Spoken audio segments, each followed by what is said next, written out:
బంగారు తల్లులకి ఇంట్లోనే భద్రత కరువైంది. చిన్నారి గడప దాటక్కర్లేదు. ఇంట్లోనే ఆమె మీద అఘాత్యం జరగచ్చు.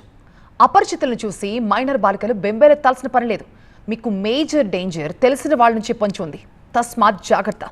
ముక్కు మొహం తెలియని వాళ్ళు కాదు, అంకుల్ అని పిలిచేవాడే క్రూర మృగంలాగా మారి మీపై లైంగిక దాడి చేయొచ్చు. గజానికో గాంధారి కొడుకు మీ చుట్టూనే పొంచి ఉన్నాడు. భద్రం, బీ కేర్ఫుల్ పేరెంట్స్.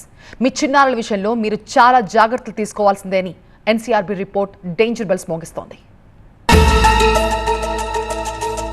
జాతీయ నేర గణాంకాల బ్యూరో విడుదల చేసిన నివేదిక ప్రకారం తెలంగాణలో చిన్నారులపై లైంగిక నేరాలు ఆందోళనకర స్థాయిలో పెరుగుతున్నాయి.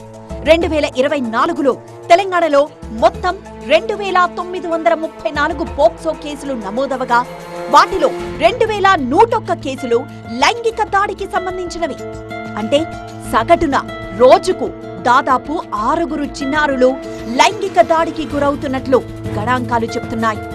2023తో పోలిస్తే 2024లో పోక్సో కేసుల్లో 18.08% పెరుగుదల నమోదవడం పరిస్థితి తీవ్రతను సూచిస్తోంది.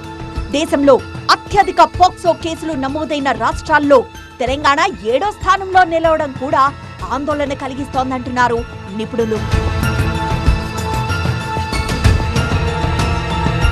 చిన్నారులపై లైంగిక నేరాలకు పాల్పడుతున్న వాళ్లలో అత్యధిక శాతం అపరిచితులు కాదని బాధితులకు తెలిసిన వ్యక్తులేనని లెక్కలు స్పష్టం చేస్తున్నాయి.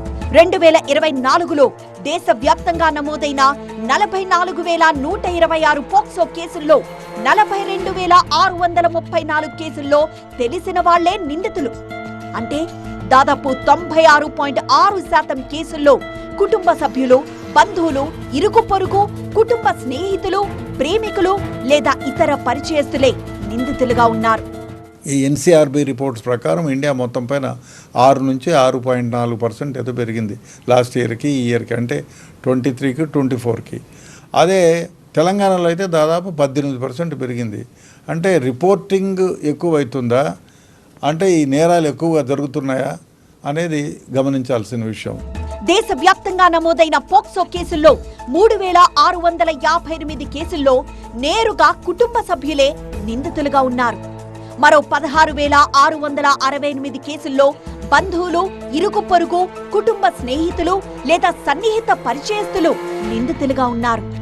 కేవలం 3.4% కేసుల్లో మాత్రమే అపరిచితుల ప్రమేయం ఉండడం చిన్నారులకు ఎక్కువ ప్రమాదం ఎక్కడి నుంచొస్తోందో స్పష్టంగా చెప్తోంది. కేసులు రిపోర్ట్ అవ్వగానే ఇమీడియట్గా రిజిస్టర్ అయ్యి ఇమీడియట్గా ఛార్జ్షీట్లు వేసి ఇమీడియట్గా వాళ్ళకి జైలు శిక్ష అది వేస్తే అవగాహన, అదే కాకుండా ప్రజల్లో ఒక భయం అనేది ఉంటుంది. పోక్సో కేసుల సంఖ్య ప్రతి ఏడాది పెరుగుతున్నా దర్యాప్తు, న్యాయ ప్రక్రియ అదే స్థాయిలో వేగం అందుకోవడం లేదన్న విమర్శలు వినిపిస్తున్నాయి. ఇక చిన్నారులకు ముప్పు ఎక్కువగా బయట వారి నుంచి కాదు, వారికి అత్యంత సన్నిహితంగా ఉండే వ్యక్తుల నుంచే వస్తోంది.